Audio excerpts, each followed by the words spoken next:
Judy, quiero empezar. We're here with the September 30th deadline right around the corner for a possible government shutdown.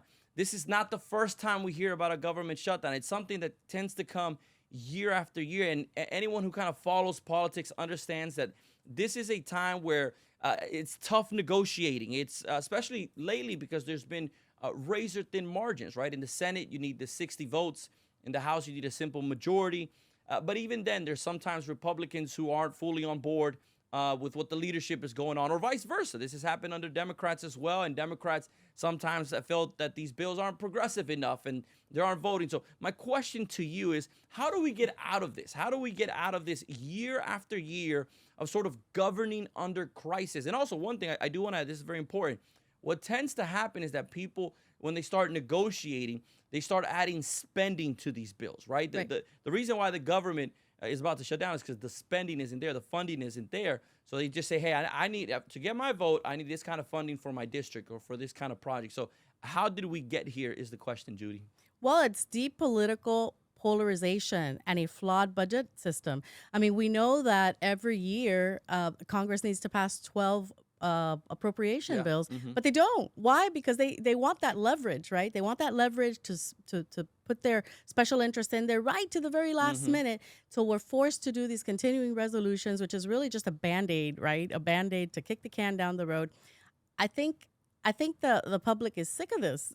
You know, we have to when we have to tighten up our belts, we cannot wait to the very last minute to make budgeting decisions in our households.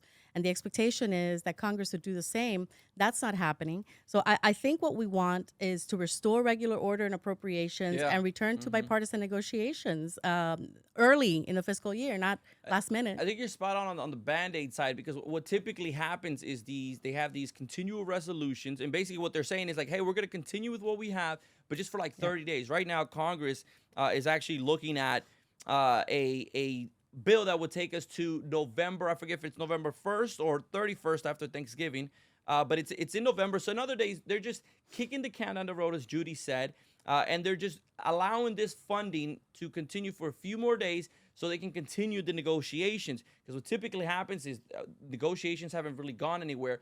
Democrats want to include a lot of their bills. Republicans want to just move it with their simple majority, but that would make it difficult in the Senate.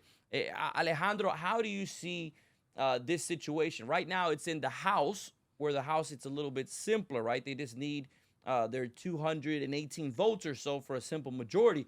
But in the Senate, it's a completely different ballgame. Democrats, or Republicans, I should say, do not have 60 votes. There are not 60 Republicans. If I'm not mistaken, they're around 54, which means they would be a minimum of 6 Republicans. And you don't have your sort of mansions of the world who are going to step up in this case. How do you see it? Where do you see this negotiation going? Do you think there will be a government shutdown, or they'll be able to get something across the finish line? Look, I think this is not a party element. I think this is more of an American situation, right? And I always like to go back to Warren Buffett's famous quote where he says, like, if the budget deficit is larger than 3% of GDP, no one in Congress can be up for re-election, right? Like that could be resolved in like 5 minutes, right? That's how he said it. There needs to be accountability on the individual level when it comes to negotiations, right? The consistency of like overspending and then putting these pressure valves that are not sustainable to like the everyday American to sustain these businesses is like really, really not a healthy approach. One of the things that I think is if you take a tech approach to startups and you implement it to the business, to the government side, if you're overspending, your business gets shut down, right? Like your liabilities are not going to be balanced with your assets and revenue. So from that perspective, it's how do we create that pain point? Similar to what President Trump did earlier this year, he implemented these tariffs in an abrupt way, but ultimately ended up creating a budget, a surplus down the road. So I think what we need to do is really create a system that may be painful at first, but actually focuses on the long-term horizon. And getting those majority votes is going to take a lot of negotiations to get those 6 Democrats to come forward to support it. Because right now, like Judy said, it's like very politicized right now, and the current environment is very hostile to Republicans, given everything that's happened in the last week or two. So I think right now it's not going to be a good look. It's going to be pulling teeth, very politicized, and this is going to be politics over policy. I really want to highlight something very important that both of our guests said in almost in different ways. Judy talked about how the individual and how families have to do this. They have to set a budget. And then Alejandro, you talked about how in startups, in tech, in business, you have to do the same thing. The reality is the American people and the way that government runs are two different ways. We know we have to pay our bills. We know we have to either save or we know we either have to pay when the thing is due, when that payment is due. Congress again uses these moments, and here's where the crisis comes in, right? I would say the crisis is twofold, impacting possibly different individuals. But the crisis is if there is a shutdown, many times that will start certain key government services. We're talking about services that go to our veterans. Remember, the veteran healthcare runs through government hospitals, through government doctors, also Social Security services, money that individuals for years who are now retired worked for, welfare, entitlement. These are all services, parks, etc. These are all government functions that would stop if there is a shutdown. But there's also the element where I think the crisis comes in, and Judy, you hit on this, on how do we prevent this, right? Because what happens is because everyone is focused on not shutting down the government, they start again sort of sneaking in these projects. When it comes to government funding, many times, or not many times, every time, we're talking about overspending. We're talking about the national debt. Right now, we owe trillions of dollars in debts. And it's interesting because it's one of these conversations that really the alarms should be sounding every time we talk about it. But since we don't feel it now, it doesn't, that we don't feel that urgency, right? It's sort of, hey, the U.S. is number one on commerce. We're number one on buying power, military, et cetera. So we feel that, hey, having a little bit of debt is not bad, but the reality is, one, it's not a little bit of debt anymore. The amount that we spend on the interest rate or on the interest just on this alone is a huge debt. I think I saw the number the other day. It's basically every American owes $220,000 if we were to pay off the debt. I mean, I know I don't want to pay that, but Congress here continues to do this. So, I mean, is that the big crisis here? And again, how do we kind of get out of it? How do we get out of the national debt, which isn't an easy question, but how do we get out of this cycle? And again, is that the real crisis here, the debt?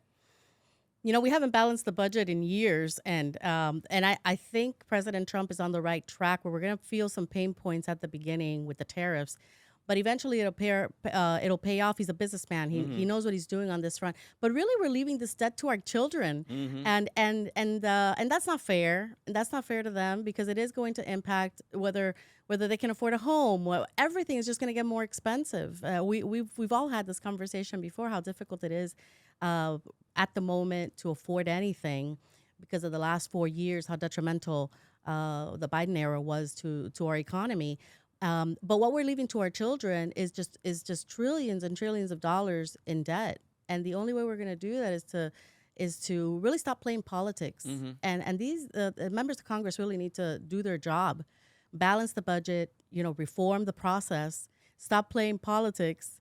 But maybe I'm being a little bit too Pollyanna. No, I think you're spot on like doing your job. And it's interesting. We in a couple episodes again, there was a Wall Street Journal article that talked about that this generation feels that achieving the American dream is a little bit more difficult than previous generations.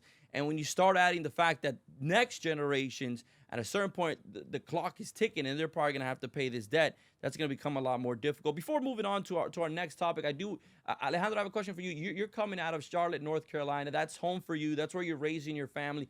North Carolina is actually one of the states that does have a similar legislation that requires them to balance the budget. It requires them to be a little bit more fiscally sound in this place. As someone who's in a state like this, to you, how important is it that your federal lawmakers in North Carolina, U.S. senators, take the lead in this space when it comes to making sure that bills like the Government Prevention Act, which is a legislation that would require Congress to be able to continue with their current funding levels, until they actually came with a long-term legislative plan. In other words, we wouldn't have a government shutdown, and it wouldn't be this crisis where we would just be bloating spending into a place. What are your thoughts here?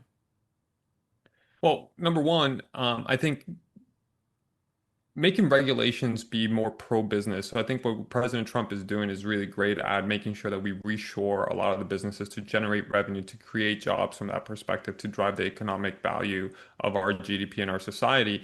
North Carolina has actually been named by CNBC the #1 state for business, right? And that's not by accident. That's by a Republican legislator who has been incredibly advancing pro-business regulation. However, the bigger issue here is not just the debt, it's just who holds this debt, right? Our adversaries, China, holds us a significant portion of this debt. And if you look at history, if you really want to, create some stress points for anyone, you call that debt forward, right? If tomorrow China decides to call that debt forward and say, hey, I need more payment, I need more of this, that's a way to economically stunt America, right? So it's not just the driving force behind what's going on in trade or what's going on in a technological aspect. It's also about understanding the nuances that are happening with this debt. It's not just like the number of it, but also who is holding this debt against us, right? And that's an incredibly important element that's not spoken to as much as possible. And that's the worrisome element. And Judy mentioned something that really needs to be highlighted as well. And you double down on it. The American dream for Gen Z, Gen Alpha is aloof, right? American home ownership back in 2008, for example, the average American was actually their first home was at 30 years old. Today, it's 38 years old, right? So it's almost a decade difference between being able to purchase your first home. And why is that important? Well, ownership derives responsibility, right? And if we are responsible, we have responsibility to the things that we truly own, right? Like the Constitution says private property is an element of a constitutional right, right? Amendment number 3. There's a sense of pride that you take into addressing the national issues. So if the next generation that's going to be responsible for addressing this debt has zero accountability or zero ownership or zero relationship to this nation, then how are we going to address it?